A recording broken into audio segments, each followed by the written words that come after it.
update natin para sa lagay ng ating panahon ngayong umaga po ng June 23, 2024 na kung saan sa ngayon ay wala po tayong binabantayan na anumang sama ng panahon, lalo na po dito sa loob ng ating area of responsibility. Napapakitaan po tayo ngayon ng dalawang klase ng hangin, ang habagat ang nasa kanluran, easterlies sa silangan, lalo na po sa silangan ng Luzon at Visayas, habang mayroon pong intertropical convergence zone na nag-i-extend ngayon dyan po sa may Mindanao. Pero sa ating pong forecast ay may nagbabanta po na mabuong sama ng panahon dyan po sa may Philippine Sea ngayong darating na weekend na banta dito sa northern at extreme northern part ng Luzon at ang development nitong ating babantayan kung matutuloy po yan o hindi at ang susunod na bagyo ay tatawagin po yan sa local name na bagyong Monchoy. At sa lagay ng ating panahon, ngayong madaling araw po ay may mga isolated rain sa mga lugar na malapit sa dalampasigan ng Ilocos Region,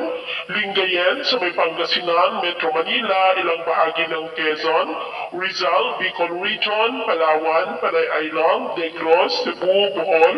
Leyte, Samar Provinces, Dinagat Islands, Sulu Archipelago,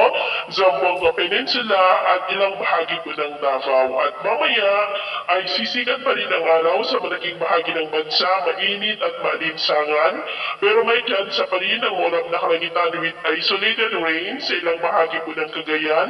Palawan, Southern Quezon, Bicol Region, Panay Island, Bacolod, Cebu, Leyte, Samar Provinces, Dinagat Island, Sulu Archipelago at Zamboanga. At mamayang hapon, mas maraming lugar po muli dito sa ating bansa ang makakaranas ng ulap na kalangitan with isolated light to heavy rains, kaya mag-ingat po tayo sa posibleng banta pa rin ng mga pagbaha at pagguho ng lupa. At